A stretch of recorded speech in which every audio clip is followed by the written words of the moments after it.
فرزند زہرا یہ حالات برے ہیں۔ کاشانۂ بصیرت ایک ایسا مکمل یوٹیوب چینل جس پر محروم بصارت کے لیے بالخصوص اور تمام افراد کے لیے بالعموم سینکڑوں کی تعداد میں اسلامی کتب دستیاب ہیں۔ لہذا گزارش ہے کہ آپ اپنی ذمہ داری نبھاتے ہوئے کاشانۂ بصیرت کو سبسکرائب کرنے کے ساتھ ساتھ بیل آئیکن کو پریس کیجئے تاکہ آپ علم کے حصول کے ساتھ ساتھ مذہب اہل بیت کی اشاعت میں بھی اہم کردار ادا کرتے رہیں۔ کاشانۂ بصیرت۔ فرزند زہرا یہ حالات برے ہیں۔ السلام علیکم سامعین کرام، کاشانۂ بصیرت کے یوٹیوب چینل سے نورین عباس آپ کے ساتھ ہے۔ جو کتاب میں آپ کے گوشگزار کر رہی ہوں اس کا نام ہے سپر برین آف اسلام۔ کتاب کا دوسرا حصہ آپ کی نظر سماعت کروں گی۔ سامعین، کتاب کا مکمل تعارف اور عنوانات کی فہرست میں آپ کے گوشگزار کر چکی ہوں۔ اب بڑھتے ہیں پہلے عنوان کی طرف جو صفحہ نمبر 17 پر موجود ہے اور جس کا نام ہے امام جعفر صادق کی ولادت باسعادت۔ بسم اللہ الرحمن الرحیم۔ ماہ ربیع الاول کی 17 تاریخ 82 ہجری امام زین العابدین کے گھر میں امام محمد باقر کے صلب مقدس سے مدینہ منورہ میں ایک فرزند ارجمند کی ولادت ہوئی جن کا نام نامی جعفر صادق ہے۔ جس وقت یہ مولود متولد ہوا تو دائی نے جو بچے کی پیدائش میں مدد کرنے کے لیے آئی تھی دیکھا کہ بچہ چھوٹا اور کمزور ہے اور اس نے خیال کیا کہ بچہ نہیں بچ سکے گا۔ باوجود یہ کہ اس بچے کے زندہ بچ جانے کے بارے میں تردد تھا، اس نے خوشخبری کے عوض میں تحفہ حاصل کرنے کو فراموش نہ کیا اور بچے کو ماں کے پہلو میں لٹا کر اس کے والد سے اس خبر کے بدلے تحفہ وصول کرنے کے لیے کمرے سے باہر چلی گئی۔ اگر یہ نومولود لڑکی ہوتا تو دائی ہرگز اس کے والد کو خوشخبری نہ سناتی اور نہ ہی تحفہ طلب کرتی، کیونکہ اسے علم تھا کہ کوئی عرب باپ بیٹی کی پیدائش پر تحفہ نہیں دیتا، لیکن ہر باپ اگرچہ وہ کتنا ہی مفلس کیوں نہ ہو بیٹے کی پیدائش پر دائی کو تحفہ ضرور دیتا تھا۔ ہجرت کے 83 سال بعد بھی عربوں نے دور جاہلیت کے اس رواج کو ترک نہیں کیا تھا۔ وہ بیٹی کی پیدائش پر خوش نہیں ہوتے تھے جبکہ بیٹے کی پیدائش پر بھرپور خوشی کا اظہار کرتے تھے۔ دائی نے نومولود کے والد کو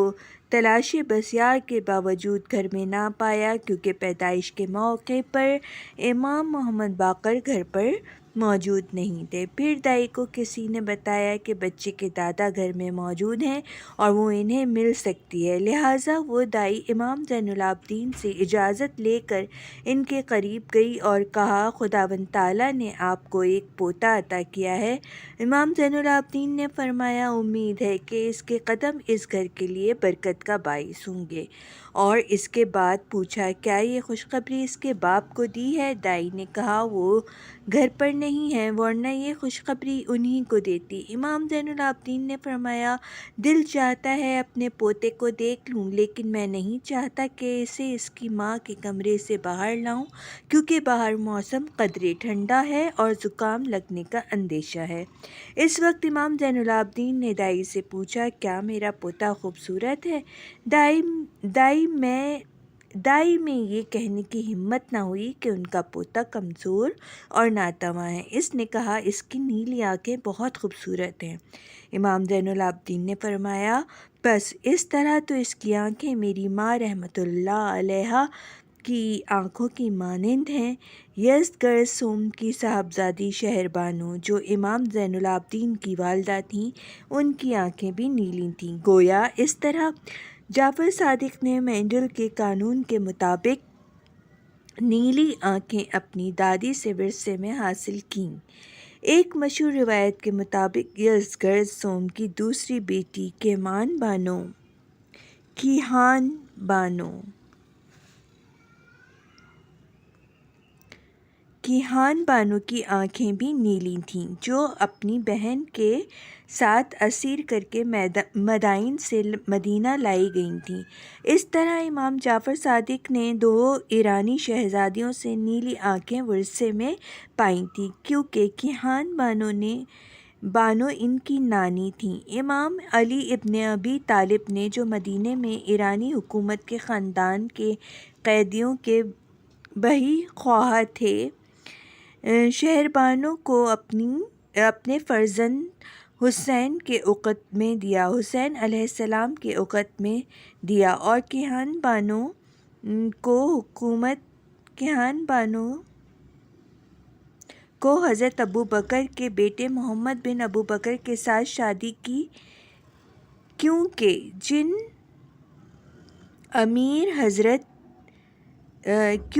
جناب امیر حضرت محمد بن ابوبکر کو اپنے بیٹوں کی مانند چاہتے تھے، اور مسند نشین ہونے کے بعد محمد بن ابوبکر کا رتبہ اتنا بلند کیا کہ انہیں مصر کا گورنر مقرر فرمایا، جو بعد میں معاویہ کے حکم پر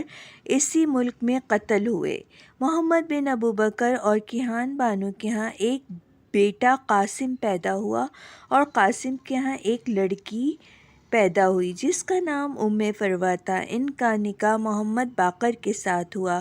اس طرح ماں کی طرف سے بھی امام جعفر صادق کا رشتہ نیلی آنکھوں والی ایک ایرانی شہزادی سے جا ملتا ہے۔ ابھی تک مہاجرین مکے میں نومولود کو دودھ پلانے کے لیے اجرت پر رکھنے کا رواج موجود تھا، گو جعفر صادق کی پیدائش کے وقت ہجرت کو 83 سال ہو گئے تھے، اور اب نہ تو مہاجرین مکہ کو مہاجرین کے نام سے، نہ ہی مدینے کے قدیم باشندوں کو انصار کے نام سے پکارا جاتا تھا، لیکن دوسرے مہاجر خاندانوں کی طرح زین العابدین کے خاندان میں بھی نومولود کو دائی کے سپرد کرنے کا رواج ابھی باقی تھا۔ جعفر صادق کی ولادت پر ان کے والد گرامی بے حد خوش ہوئے اور انہیں دودھ پلانے کے لیے ایک دائی کے بارے میں سوچنے لگے، لیکن ام فروہ نے کہا، میں اپنے بیٹے کو خود دودھ پلاؤں گی۔ شاید نومولود کی کمزوری اور ناتوانی کو دیکھ کر ماں کو ایسا خیال آیا ہو اور پریشان ہو گئی ہو، کیونکہ دائی جتنی بھی رحم دل کیوں نہ ہو، ماں کی طرح نگہداشت نہیں کر سکتی۔ جعفر صادق کے بچپن کے بارے میں شیعوں کے ہاں روایت پائی جاتی ہے۔ ان میں سے کچھ روایات تو بغیر راوی کے ہیں، جبکہ کچھ روایات کے راوی موجود ہیں۔ روایت میں آیا ہے کہ امام جعفر صادق ختنہ شدہ اور دانتوں کے ساتھ دنیا میں تشریف لائے۔ اگرچہ ختنہ شدہ کی روایت کو قبول کیا جا سکتا ہے، کیونکہ بعض لڑکے دنیا میں ختنہ شدہ آئے ہیں، لیکن اس روایت کی صحت میں تأمل ہے کہ وہ دانتوں کے ساتھ دنیا میں تشریف لائے، کیونکہ ایک تو علم حیاتیات کی روح سے یہ بات ثابت نہیں، دوسرا یہ کہ ان کے دانت تھے تو ان کی ماں انہیں دودھ نہیں پلا سکتی تھی، اور تجربہ شاہد ہے کہ جب بچہ دانت نکالتا ہے تو ماں بچے کو دودھ دینے میں تکلیف محسوس کرتی ہے، اور یہی وجہ ہے کہ جب دانت نکالنا شروع کرتا ہے تو اس کا دودھ چھڑوا دیا جاتا ہے۔ امام جعفر صادق کی ولادت کے متعلق ایک اور روایت یہ ہے کہ جب آپ اس دنیا میں تشریف لائے تو آپ نے فوراً باتیں کرنا شروع کر دیں۔ اسی طرح کی ایک اور روایت ابو ہریرہ صحابی کے ذریعے پیغمبر اکرم صلی اللہ علیہ وآلہ وسلم سے نقل کی گئی ہیں کہ انہوں نے کہا، میں نے پیغمبر اسلام صلی اللہ علیہ وآلہ وسلم سے سنا ہے کہ ان کی نسل میں ایک ایسا فرزند پیدا ہوگا جس کا نام صادق ہوگا، اور کسی دوسرے کا نام یہ نہ ہوگا۔ جہاں کہیں بھی صادق کا نام لیں گے سب سمجھ جائیں گے کہ کہنے والوں کا مطلوب وہی ہے۔ اگرچہ ابو ہریرہ سے نقل کی گئی کچھ روایات جھوٹ پر مبنی بھی ہیں، لیکن خود ابو ہریرہ ایک سادہ انسان تھا اور شاید جھوٹا نہیں تھا، لیکن چونکہ اسے پیغمبر اسلام صلی اللہ علیہ وآلہ وسلم بہت عزیز تھے اور دن کا کچھ حصہ آپ کے ہمراہ گزارتا تھا، اس لیے بعض جعلی حدیثیں گڑھنے والوں نے بہتری اس میں دیکھی کہ وہ حدیثوں کو ابو ہریرہ سے منسوب کریں، تاکہ پڑھنے اور سننے والے دونوں انہیں قبول کر لیں۔ چنانچہ بعض جعلی حدیثیں گڑھنے والوں نے شاید پشیمانی یا ندامت ضمیر کی وجہ سے اعتراف کیا ہے کہ انہوں نے جعلی حدیثیں گڑھی تھیں۔ یہ بات واضح ہے کہ اس طرح کی روایت تاریخی لحاظ سے قابل قبول نہیں ہے، اور یہ روایت شیعوں کے اپنے امام کے علم اور قدرت مطلقہ کے بارے میں اعتقاد کا نتیجہ ہے۔ چونکہ ان کے ہاں امام منصوص من اللہ اور علم لدنی کا مالک ہوتا ہے، اس لیے کہتے ہیں کہ امام بچپن میں بھی ویسا ہی ہوتا ہے جیسا جوانی اور بڑھاپے میں۔ لیکن ایک تاریخی محقق امام جعفر صادق کو پہچاننے کے لیے اہم ترین مسائل کی طرف توجہ دیتا ہے اور ایسی روایت کو خاطر میں نہیں لاتا۔ سامعین، اب بڑھتے ہیں اس کے دوسرے عنوان کی طرف، جس کا عنوان کا نام ہے بچپن۔ امام جعفر صادق کے بچپن کے دوران 4 چیزیں ہمیں ایسی ملتی ہیں جن سے پتہ چلتا ہے کہ قدرت ان کے موافق رہی ہے۔ امام جعفر صادق لاغر اور امراض الاطفال کے مریض ہونے کے باوجود زندہ رہے، اور جو ہی ان کی عمر 2 سال ہوئی وہ صحت مند ہو گئے، جبکہ دوسری روایت سے پتہ چلتا ہے کہ امام جعفر صادق نے ایک خوشحال گھرانے میں آنکھ کھولی۔ ان کے والد اور دادا مدینے کے کھاتے پیتے لوگوں میں شمار کیے جاتے تھے۔ آپ کی والدہ محترمہ ام فروہ خاندان ابو بکر کی اکثر عورتوں کی مانند پڑھی لکھی تھیں، اور ان کے والد گرامی امام محمد باقر جلیل القدر دانشور تھے۔ ماں اور باپ نے امام جعفر صادق کو 2 سال سے ہی تعلیم دینا شروع کر دی تھی، اور موجودہ زمانے کی تعلیم و تربیت بھی یہی کہتی ہے کہ ایک بچے میں حافظی کی قوت کا بہترین زمانہ 2 سال اور 5 سال یا 6 سال کے درمیان ہوتا ہے۔ دور حاضر کے ماہرین تعلیم کا یہ بھی کہنا ہے کہ 2 سال سے 6 سال کی عمر تک کے عرصے میں مادری زبان کے علاوہ 2 اور غیر ملکی زبانیں بھی بچے کو تعلیم دی جا سکتی ہیں۔ عموماً وہ خاندان جن کے آباء و اجداد دانشمند ہوتے ہیں، ان میں دانشمند بچے پیدا ہونے کے مواقع عام لوگوں کی نسبت زیادہ ہوتے ہیں۔ امام جعفر صادق کے والد گرامی ایک دانشمند انسان تھے، اور ان کے دادا امام زین العابدین کا شمار بھی فاضل لوگوں میں ہوتا تھا۔ انہوں نے بہت سی کتابیں لکھی، جن کا ذکر ابن الندیم صحاف نے اپنی کتاب الفہرست میں کیا ہے، لیکن افسوس اب یہ کتابیں ناپید ہیں۔ امام جعفر صادق والدین کی اکلوتی اولاد نہیں تھے، بلکہ آپ کے چند بھائی تھے۔ امام محمد باقر اور ان کے والد گرامی امام زین العابدین کو دوسری اولاد کو پڑھانے میں اتنی دلچسپی نہیں تھی جتنی امام جعفر صادق کو پڑھانے میں تھی، اس لیے امام جعفر صادق کو 2 سال کی عمر میں ہی پڑھانا شروع کر دیا تھا۔ کبھی آپ کے دادا امام زین العابدین آپ کو پڑھاتے تھے اور کبھی آپ کے والد گرامی۔ ماں، باپ اور دادا کی طرف سے خصوصی توجہ اس لیے تھی کہ امام جعفر صادق غیر معمولی طور پر ذہین تھے۔ شیعہ اس ذہانت و فطانت کو امام کی خوبیوں میں سے جانتے ہیں، لیکن مشرق و مغرب میں ایسے بچے ہو گزرے ہیں جو غیر معمولی ذہین و فطین تھے، حالانکہ وہ امام نہیں تھے۔ مشرق میں ابن سینا اور ابوالعلا مصری، جبکہ مغرب میں ٹولسٹائی ایسے افراد تھے جنہیں بچپن میں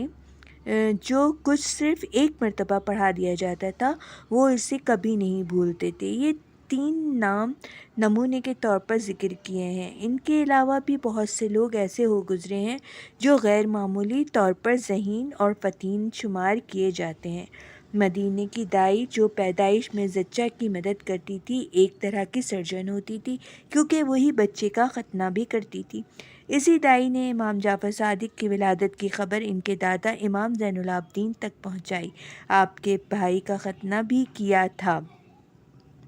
اور اسے 3 دینار معاوضہ دیا گیا تھا۔ جس دن اس نے امام جعفر صادق کی ولادت کی خوشخبری ان کے دادا کو دی، اسے 5 دینار عطا کیے گئے، کیونکہ ایک معزز عرب گھرانے میں بچے کی پیدائش ایک غیر معمولی اور پرمسرت واقعہ ہوتا تھا۔ کہتے ہیں کہ جب امام جعفر صادق 2 سال کے ہوئے تو ام فروہ نے ان کے لیے درج ذیل اشعار پڑھے۔ آپ اکثر بچپن میں اس وقت جب کہ آپ ایک چھوٹی سی تلوار اور لکڑی لے کر ایک کھیل جیسا کھیل جسے تلوار کا رقص کہا جاتا ہے دوسرے بچوں کے ہمراہ کھیلتے تھے اور انہی اشعار کو پڑھتے تھے۔ یہاں عربی میں وہ اشعار موجود ہیں، لیکن میں آپ کو یہاں پہ ترجمہ سناؤں گی۔ تمہیں مبارک ہو، اس کا قد بلند ہو رہا ہے، وہ بڑا ہو رہا ہے اور اس کا چہرہ 14ویں کے چاند کی مانند ہے۔ امام جعفر صادق کا گھر، جس میں ان کے پردادا حسین ابن علی پیدا ہوئے تھے، مسجد نبوی کے پہلو میں واقع تھا۔ مسجد کی توسیع کی غرض سے اسے گرا دیا گیا اور جو رقم اس کے بدلے میں بیت المال سے ملی، اس سے انہوں نے ایک جدید روڈ کے کنارے، جس کا نام مسقی تھا، میم سین نقطے والی قاف اور چھوٹی ہے، کچھ زمین خرید کر وہاں ایک گھر بنایا۔ یہ گھر بھی مدینہ اور مکے کے بہت سے دوسرے گھروں کی مانند ایرانی معماروں نے تعمیر کیا تھا۔ کہا جاتا ہے کہ اس گھر کا صحن حضرت علی نے بنوایا تھا، جو کافی وسیع تھا اور بچوں کے کھیل کود کے لیے بہترین جگہ تھی۔ امام جعفر صادق بھی جب سبق سے فارغ ہوتے تو دوسرے لڑکوں کے ساتھ اس صحن میں کھیل کود میں مشغول ہو جاتے۔ والد گرامی امام محمد باقر کے حلقۂ درس میں ان کی حاضری کے متعلق چند روایت ہیں۔ بعض کہتے ہیں کہ وہ والد کے مدرسے میں 5 سال کی عمر میں داخل ہوئے تھے، تاہم مراکش کا ایک مسلمان مورخ ابن ابی رندقہ، جس کا نام محمد اور کنیت ابو بکر تھی، جو 451 قمری میں پیدا ہوا اور جس نے 520 میں وفات پائی، اپنی کتاب میں مختصر نام کے ساتھ لکھتا ہے۔ امام جعفر صادق 10 سال کی عمر میں اپنے والد کے درس میں جانے لگے اور یہ روایت عقلی نظر آتی ہے۔ اس سے پہلے امام محمد باقر اپنے بیٹے کو گھر پر درس دیتے تھے، لیکن وہ درس جس میں چند طلبہ ہوتے اس میں آپ شریک نہیں ہوتے تھے۔ سامعین، اس کتاب کا تیسرا عنوان شروع ہونے کو ہے، جس کا نام ہے مکتب تشیع کا نجات دہندہ۔ باوجود یہ کہ حضرت علی ابن ابی طالب نے اپنی زندگی کے دوران علم کو پھیلانے کی غرض سے کافی کوششیں کی، لیکن لوگ علم کے حصول کی طرف زیادہ راغب نہیں ہوئے، جس کی ایک وجہ خشک طرز تعلیم بھی تھا۔ اس ضمن میں دیکھیں گے کہ مسلمان حصول علم کی طرف اس وقت تک راغب نہیں ہوئے جب تک امام صادق نے طرز تعلیم نہ بدلا۔ امام محمد باقر مدینے کی اسی مسجد میں درس دیتے تھے، جسے حضرت محمد صلی اللہ علیہ وآلہ وسلم اور ان کے صحابہ نے ہجرت کے بعد مدینے میں بنایا تھا، اور خلفائے اسلامی کے دور میں اس میں توسیع کی گئی۔ جو کچھ امام محمد باقر کے ہاں پڑھایا جاتا تھا، وہ تاریخ کے کچھ حصے، علم نحو اور علم رجال کے کچھ حصے، اور خصوصاً ادب یعنی شعر، جس میں نثر شامل نہ ہوتی تھی، پر مشتمل ہوتا تھا۔ عربوں کے ادب میں امام جعفر صادق کے زمانے تک کا نثر کا وجود نہیں تھا، ماں سوائے اس کے کہ علی ابن ابی طالب نے اپنی زندگی میں جو کچھ لکھا۔ جو طلبہ امام محمد باقر کے درس میں حاضر ہوتے تھے، ان کے پاس کتابیں نہیں ہوتی تھیں، اور امام محمد باقر بھی بغیر کتاب کے پڑھاتے تھے۔ اس مدرسے کے جو طلبہ ذہین ہوتے تھے، جو کچھ امام باقر کے کہتے یاد کر لیتے، اور جو ذہین نہیں ہوتے تھے، وہ استاد کے درس کو مختصراً تختی پر لکھ لیتے اور پھر گھر جا کر بڑی محنت سے کاغذ پر منتقل کر لیتے۔ وہ تختی اس لیے استعمال کرتے تھے کہ کاغذ ان دنوں بہت مہنگا ہوتا تھا اور وہ اس قدر کاغذ استعمال نہیں کر سکتے تھے، جبکہ تختی پر لکھا ہوا مٹ سکتا تھا۔ اس طرح تختی دوبارہ استعمال میں لائی جا سکتی تھی۔ شاید آج کتاب کے بغیر تعلیم ہمیں عجیب لگے، لیکن پہلے زمانے میں مشرق و مغرب میں استاد کتاب کے بغیر تعلیم دیتے تھے اور ان کے شاگرد استاد کے درس کو یاد کر لیتے تھے، اور اگر اپنے حافظے پر اعتماد نہ ہوتا تو گھر جا کر لکھ لیتے تھے۔ آج بھی ایسے استاد موجود ہیں جو بغیر کتاب کے پڑھاتے ہیں۔ جو علوم محمد باقر مسجد مدینہ میں پڑھاتے تھے وسیع نہیں ہوتے تھے، صرف ادب، لٹریچر وسیع ہوا تھا۔ تاریخ کی تعلیم بھی اتنی ہی تھی جتنی قرآن اور تورات میں مذکور ہے، اور چونکہ ابھی یونانی کتابوں کا سریانی سے عربی میں ترجمہ نہیں ہوا تھا، اس لیے یورپ کی تاریخ، ہسٹری آف یورپ بھی نہیں پڑھائی جاتی تھی۔ امام جعفر صادق ایک ذہین طالب علم تھے، اس لیے آسانی سے والد گرامی کے درس کو یاد کر لیتے تھے۔ شیعوں کا عقیدہ ہے کہ محمد باقر اس لیے باقر کہلائے کہ انہوں نے علم کی کھیتی کو چیرا، کیونکہ باقر کے لفظی معنی چیرنے والے اور کھولنے والے کے ہیں۔ جہاں تک ہمارا خیال ہے یہ لقب یا صفت امام باقر کو اس وقت ملی جب آپ نے دیگر علوم کے ساتھ ساتھ علم جغرافیہ اور دیگر یورپی علوم کا اضافہ کیا۔ اس وقت امام جعفر صادق کی عمر اندازاً 15 یا 20 سال تھی۔ بعض کا خیال ہے کہ علم جغرافیہ سریانی کتابوں سے عرب میں آیا، اور جب عرب مصر گئے تو بطلیموس کے جغرافیہ سے واقف ہوئے، اور جغرافیہ کی تعلیم کا آغاز امام جعفر صادق کے درس سے ہوا۔ بطلیموس نے جغرافیہ کے علاوہ حیات کے بارے میں بھی بحث کی ہے۔ چونکہ امام جعفر صادق ستارہ شناسی یعنی علم نجوم میں بھی ماہر تھے، اس لیے کہا جاتا ہے کہ علم نجوم کو اپنے والد گرامی سے بطلیموس کی کتاب سے پڑھا ہوگا، لیکن آج ہم جانتے ہیں کہ عرب بطلیموس کے جغرافیہ اور حیات کے جاننے سے پہلے بھی ستاروں کو پہچانتے تھے، اور ان کے لیے انہوں نے مخصوص نام بھی گڑھے ہوئے تھے۔ اس بارے میں ہمیں کوئی علم نہیں کہ یہ نام کس موقع پر گڑھے گئے تھے اور ان کے گڑھنے والا کون تھا، لیکن اس میں کوئی شک نہیں کہ جب کوئی عرب بدو مصر گیا ہوگا تو قبطیوں سے ملا ہوگا، اور ان کی مدد سے اس نے بطلیموس کی کتاب تک رسائی حاصل کی ہوگی، اور وہاں سے اس نے ستاروں کی شناخت کرنے کے بعد ان کے نام رکھے ہوں گے۔ لہٰذا بطلیموس کی کتاب نے صرف علم نجوم جو امام جعفر صادق اپنے والد سے پڑھتے تھے کو سیکھنے میں مدد دی ہوگی، نہ یہ کہ انہیں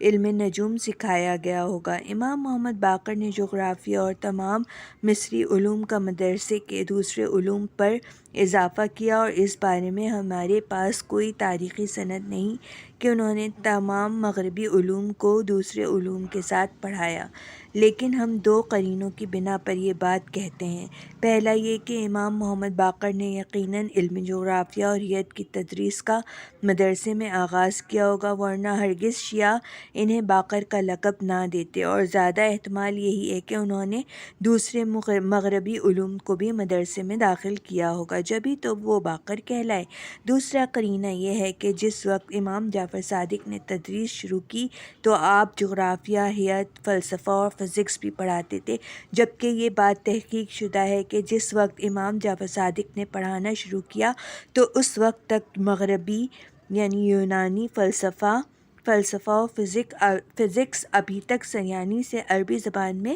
ترجمہ نہیں ہوئے تھے، اور مترجمین نے صرف ترجمہ کرنے کا آغاز ہی کیا تھا، اور بعض فلسفی اصطلاحات کو ابھی سمجھ نہیں پائے تھے۔ اس بنا پر ہم اندازہ لگا سکتے ہیں کہ امام جعفر صادق نے مغربی علوم کو اپنے پدر بزرگوار سے سیکھا، اور جب ان علوم نے ملکہ حاصل کر لیا تو ان میں اضافہ بھی کیا، اور اگر امام جعفر صادق اپنے پدر بزرگوار سے ان علوم کو جن کا ابھی سریانی سے عربی میں ترجمہ نہیں ہوا تھا نہ سیکھتے تو ہرگز نہ پڑھا سکتے تھے۔ شیعہ اس بارے میں یہ کہتے ہیں کہ امام جعفر صادق کا علم لدنی تھا۔ وہ کہتے ہیں کہ ہر ایک کا باطنی شعور اس کے ظاہری شعور کے برعکس تمام انسانی اور دینی علوم کا خزانہ ہے، اور آج کے علوم بھی اس نظریے کو مثبت قرار دیتے ہیں، کیونکہ آہستہ آہستہ بائیولوجی کے مطالعے سے یہ بات سامنے آئی ہے کہ ہمارے بدن کے خلیوں سیلز کا ہر مجموعہ تمام ان معلومات کو جو اسے تخلیق کے آغاز سے آج تک جاننا چاہیے وہ جانتا ہے۔ شیعوں کے عقیدے کے مطابق جب ایک انسان پیغمبر یا امام بنا کر بھیجا جاتا ہے تو اس کے ظاہری اور باطنی شعور کے درمیان کے تمام پردے اٹھ جاتے ہیں، اور امام یا پیغمبر باطنی شعور کی معلومات کی بنا پر تمام انسانی اور غیر انسانی معلومات سے استفادہ کرتا ہے۔ شیعہ محمد بن عبداللہ صلی اللہ علیہ وآلہ وسلم کے رسول مبعوث ہونے کی بھی اسی طرح وضاحت کرتے ہیں کہ آپ لکھنا پڑھنا نہیں جانتے تھے اور آپ کے پاس علم نہ تھا، اور غار حرا میں مبعوث ہونے کی رات کو جب جبرائیل ان پر نازل ہوئے تو کہا پڑھو۔ پیغمبر نے جواب دیا میں نہیں پڑھ سکتا۔ جبرائیل نے دوبارہ زور دے کر کہا پڑھو، اور فوراً وہ پردے جو ان کے ظاہری اور باطنی شعور کے درمیان حائل تھے اٹھ گئے، اور فقط ایک لمحے میں نہ صرف یہ کہ محمد بن عبداللہ صلی اللہ علیہ وآلہ وسلم خواندہ ہو گئے بلکہ تمام انسانی علوم سے واقف ہو گئے۔ شیعہ باطنی شعور کو دو حصوں میں تقسیم کرتے ہیں اور کہتے ہیں کہ ہر کوئی ایک عام باطنی اور ایک بیکراں باطنی شعور کا مالک ہے۔ عام افراد سوتے میں عام باطنی شعور سے وابستہ ہوتے ہیں، اور جو کچھ وہ خواب میں دیکھتے ہیں وہ ان کے عام باطنی شعور کے رابطے کی نسبت ہوتا ہے، اور کبھی عام افراد کا جاگنے کی حالت میں اپنے عام باطنی شعور سے رابطہ قائم ہو جاتا ہے، اور جو کچھ وہ دیکھتے ہیں وہ عام باطنی شعور کی وجہ سے دیکھتے ہیں، لیکن صرف امام کا بیکراں باطنی شعور جس میں تمام انسانی اور عالمی علوم پوشیدہ ہیں سے رابطہ قائم ہوتا ہے، اور بعثت کی رات کو صرف ایک لمحے میں اپنے بیکراں باطنی شعور سے مربوط ہو گئے تھے، اور اس عقیدے کی بنیاد پر علوم امام جعفر صادق کو علم لدنی مانا جاتا ہے، یعنی جو ان کے باطنی شعور بیکراں کے خزانے میں موجود تھا۔ شیعوں کا یہ مذہبی عقیدہ اپنی جگہ قابل احترام ہے، لیکن ایک غیر جانبدار مورخ اس عقیدے پر ایمان نہیں لاتا۔ وہ تاریخی سند مانگتا ہے۔ یہ کہا جا سکتا ہے کہ وہ مادی سند تلاش کرتا ہے تاکہ وہ سمجھ سکے کہ کس طرح امام جعفر صادق جو درس دینے تک عرب سے باہر نہیں گئے تھے، اگرچہ نصف عمر کے بعد کئی مرتبہ دور دراز سفر پر گئے، کس طرح انہوں نے فلسفہ اور مغربی فزکس پڑھائی جبکہ اس وقت تک کسی بھی مشہور عرب استاد نے ان علوم کو نہیں پڑھایا تھا۔ پس ہم اندازاً یہ کہہ سکتے ہیں کہ جس طرح علم حیات و جغرافیہ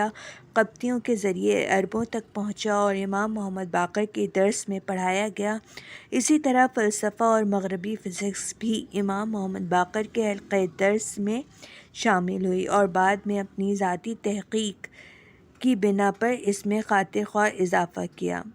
86 ہجری میں امام جعفر صادق کی عمر صرف 3 سال تھی۔ اسی دوران عبد الملک بن مروان اموی خلیفہ نے دنیا کو وداع کہا اور اس کا بیٹا ولید بن عبد الملک خلیفہ بنا۔ اس نئے خلیفہ نے اپنے پہلے حکم میں ہی ہشام بن اسماعیل حاکم مدینہ کو معزول کیا اور اس کی جگہ عمر بن عبدالعزیز کو حاکم مدینہ مقرر کیا، جو اس وقت 24 سالہ خوبصورت نوجوان تھا۔ جیسا کہ ہم جانتے ہیں کہ اموی خلفاء جن کی کرسی خلافت دمشق میں تھی، پہلے شامی بادشاہوں کی تقلید کرتے تھے اور انہی کی طرح شاہانہ ٹھاٹ باٹ سے رہتے تھے، اور مصر کا حاکم جو اموی خلیفہ کی طرف سے مقرر کیا جاتا تھا دارالحکومت میں ایک دربار سجاتا اور شان و شوکت سے زندگی گزارتا تھا۔ ہشام بن اسماعیل سابق حاکم مدینہ اموی خلیفہ کی مانند دمشق میں زندگی گزارتا تھا، مگر جب عمر بن عبدالعزیز مدینے میں آئے تو نہایت انکساری سے مسجد امام محمد باقر کا دیدار کرنے گئے اور کہا کہ مجھے معلوم تھا کہ آپ درس میں مشغول ہیں، اور بہتر یہی ہوتا کہ آپ درس سے فراغت پاتے تو میں حاضر خدمت ہوتا، مگر شوق زیارت کے باعث صبر نہ کر سکا۔ بندہ جب تک اس شہر میں مقیم ہے آپ کی خدمت کے لیے حاضر ہے۔ یہاں اس نکتے کی وضاحت ضروری ہے کہ علی ابن ابی طالب کی اولاد امی خلفہ کے زمانے میں مدینے سے باہر کہیں بھی نہیں رہ سکتی تھی، اور اگر یہ لوگ کسی اور جگہ زندگی بسر کرنا چاہتے تو نہ صرف یہ کہ امی حاکم کا نشانہ بنتے بلکہ ان کی زندگی بھی خطرے میں پڑ سکتی تھی۔ امام زین العابدین اسی لیے مدینے میں پڑھاتے تھے کہ کسی دوسرے شہر میں درس کے لیے نہیں جا سکتے تھے، چونکہ شہر مدرسۃ النبی کے نام سے مشہور تھا، مدرسۃ النبی کے نام سے مشہور تھا، اور ان کا گھر بھی وہیں تھا۔ لوگ ان کا احترام کرتے تھے۔ امی خلفہ میں اتنی جرأت نہیں تھی کہ انہیں وہاں تکلیف پہنچائیں یا ان کے درس میں رکاوٹ ڈالیں۔ یہ اس لیے عرض کیا ہے کہ اس بات پر حیرانگی نہ ہو کہ یہ حضرات امی حاکم ہاشم بن اسماعیل کی موجودگی میں کس طرح مدینے میں پڑھاتے رہے۔ 88 ہجری میں ولید بن عبد الملک نے اپنی خلافت کے تیسرے سال مسجد مدینہ کی توسیع کا ارادہ کیا۔ پیغمبر اسلام اور ان کے صحابہ کی طرف سے اس مسجد کو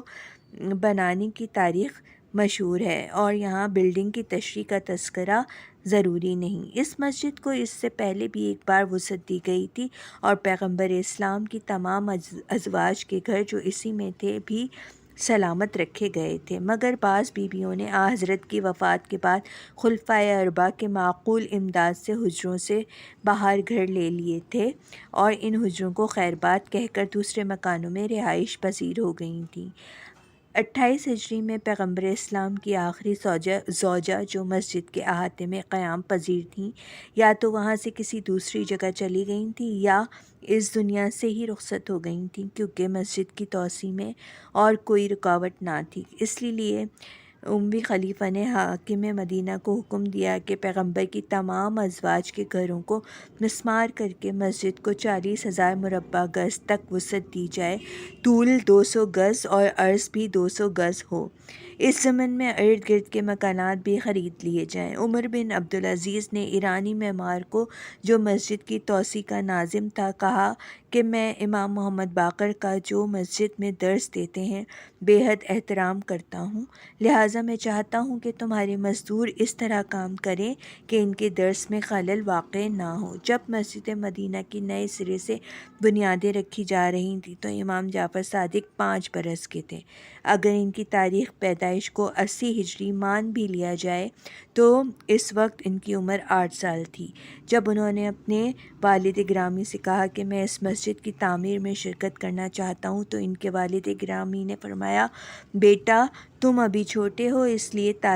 تعمیراتی کام میں حصہ نہیں لے سکتے، لیکن بعد میں امام محمد باقر راضی ہو گئے کہ ان کا بیٹا مسجد کے کام میں حصہ لے۔ بعض کہتے ہیں کہ مسجد کی تعمیر میں امام جعفر صادق کی شرکت یوں تھی جیسے عموماً بچے تعمیر مکان کے دوران مٹی گارے سے کھیلنے کا شوق رکھتے ہیں، لیکن امام جعفر صادق کا مسجد مدینہ کی تعمیر میں حصہ لینا کھیل کود سے قطعی مختلف تھا۔ وہ کمزور و ناتواں ہونے کے باوجود تعمیر میں مزدوروں کا ہاتھ بٹا رہے تھے۔ دیکھا گیا ہے جب لڑکے آ کر ان سے مسقی روڈ پر کھیلنے کو کہتے تو وہ انکار کر دیتے اور کہتے کہ میرا دل چاہتا ہے کہ میں مسجد میں کام کروں۔ البتہ درس پڑھنے اور مسجد میں کام کرنے کے علاوہ جب بھی فرصت ملتی امام جعفر صادق مسقی روڈ پر اپنے ہم عمر لڑکوں سے کھیلتے تھے۔